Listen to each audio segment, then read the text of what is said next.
Huijak Koktwmani Bisingtwi Chaitungo Ongkhori Manka Lakh Rangmarini Pheknai Manwi Tabok Okok Sijaknai Borok Kharjak Patimong Patika Phasalo Norsinghor Gobadi Amchayo Huijak Koktwmani Manwi Norsinghor Bogadi Amchayo Tongnai Mithun Debnani Nogo Thangai Gerbikha Airport Thanai Naimathang Bini Nogo Thangai Manikha 30 kg CD Tei 2450 Bokok Eskop 220 Bokok Fencidel Mangkha Naimathang Otsai Tumungo Logi Tongo Airport Thanani Ushi Sumon Singha Tei NCC ni SDPO Parmita Pande Koktwmani Bwsango SDPO Parmita Pande Saka O Pheknai Mani Manmao Hatiwo 25 lakhs Nishimi 30 lakhs Sai Rangmarini Ungan Hnai Bote Bosaka Kwbang ku Khlai Pheknai Mani Manmani Bagai Mithun Debnat no Kwbang Naimathang NDPS Rajatei Mamla Khainai Fia Aboni Shikang Bona Kwbang Mungsasuk Mamla Tong Abo Naima Nainai Naimathang O Pheknai Mani Bania Khaitini Mithun Debnat ni Logiwo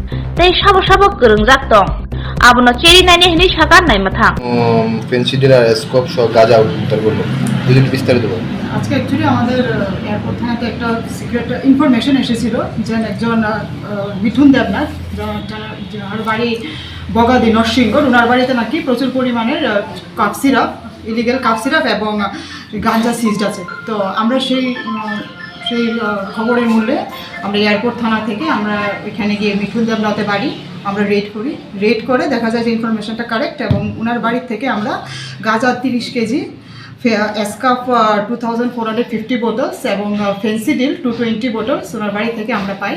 যখন ওনার বাড়িতে search করি মিঠু দেবনাথ তখন এ বাড়িতে ছিল না, উনি পলাতক। আমরা ওনাকে ধরার জন্য সোর্স লাগিয়েছি এবং আমরা ওনাকে ডেফিনেটলি অ্যারেস্ট করে দেবো।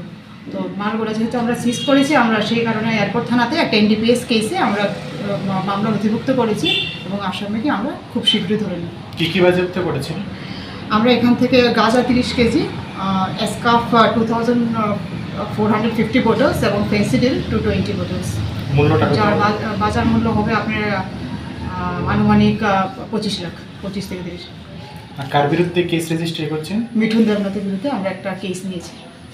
ওনার বিরুদ্ধে প্রিভিয়াস কোনো নার্কোটিক্স অ্যাক্টের কোনো মামলা রয়েছে এখানে এক্সিস্টিং? বাকি থানা থেকে আমরা ওনার যে ডিটেইলস আমরা দেখবো যে অন্য কোনো থানাতে ওনার বিরুদ্ধে কোনো মামলা আছে নাকি বা আমাদের যে পুরানো যত নথি আছে ওইগুলো আমরা কাটিয়ে দেখবো ওনার বিরুদ্ধে কোনো মামলা আছে নাকি সেগুলো আমরা আনবো।